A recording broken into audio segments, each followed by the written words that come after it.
যেহেতু মানসরোবরে এসেছি দর্শন করতে, মানসরোবর দেখা যাচ্ছে তো পিছনে? হ্যাঁ হ্যাঁ। তা এই হলো,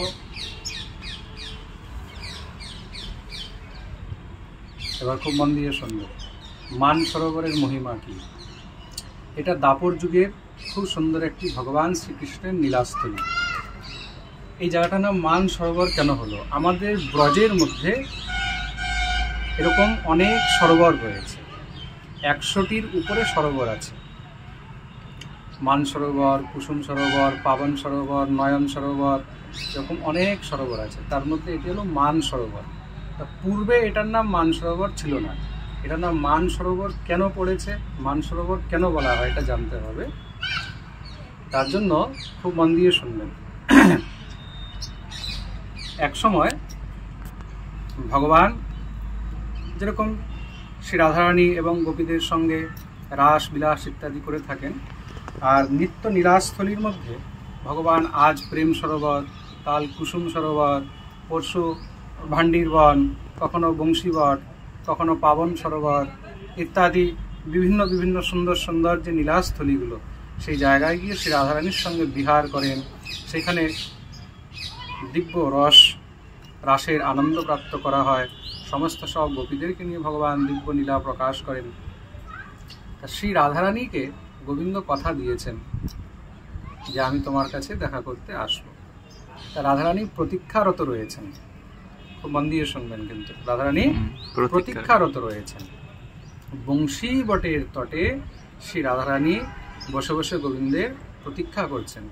শ্যাম আসবে, শ্যাম আসবে, শ্যাম আসবে, শ্যাম আসবে, কিন্তু আজকে শ্যাম আর আসছে না। গীত গোবিন্দের মধ্যে শ্রী জয়দেব এই বিষয়ে খুব সুন্দর বর্ণন করেছেন। প্রতীক্ষারত শ্রী রাধারানী বসে বসে ক্রুদ্ধ হয়ে গেলেন। শ্যামসুন্দর যখন আসলেন না, রাধারানী ক্রুদ্ধ হয়ে গেলেন, মানে ক্রোধিত হয়ে গেলেন, রাগ উঠল মনে। রাধারানী তখন মান করে বসে আছে যে এবার যদি আসে তাহলে আমি কথাও বলবো না। কেন? আস্তে আস্তে সম্পূর্ণ রাত্রি অপসারিত হয়ে যাচ্ছে, প্রায় ভোরবেলার সময় হয়ে গেছে।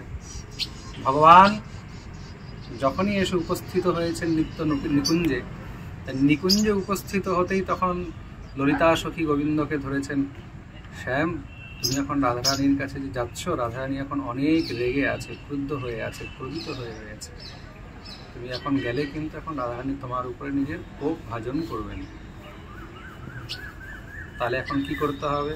বলে দেখো, স্বামী নিজে এখন মান করেছে, তোমাকে এখন রাধারানীর মান ভঙ্গ করতে হবে। তা গোবিন্দ তো মহাপটু, চতুর শিরোমণি, রসিক শিরোমণি। তো গোবিন্দ কি করেছেন? গোবিন্দ চুপচাপ এসে রাধারানী দেখছেন মান করে বসে আছে। গোবিন্দ এসে সোজা রাধারানী একদম পায়ে ধরে পড়ে গেছে, রাধারানীর চরণে পড়ে গেছেন দুটি পা ধরে। রাধারানী যখনই দেখেছে শ্যামসুন্দর পা ধরে পড়ে আছে, এই কি, হে রাধে তুমি আমায় ক্ষমা করো। রাধারানী তখন আরো ক্রুদ্ধ হয়ে গেলেন, আমি জানি তোমার এই পটুতা, তোমার চালাকি, তোমার এই চতুরাই আমি সব ভালো করে জানি। তুমি এইভাবে আমাকে ভুলিয়ে ভালিয়ে ভাববে যে আমি মেনে যাব? না, আমি কখনোই মানব না।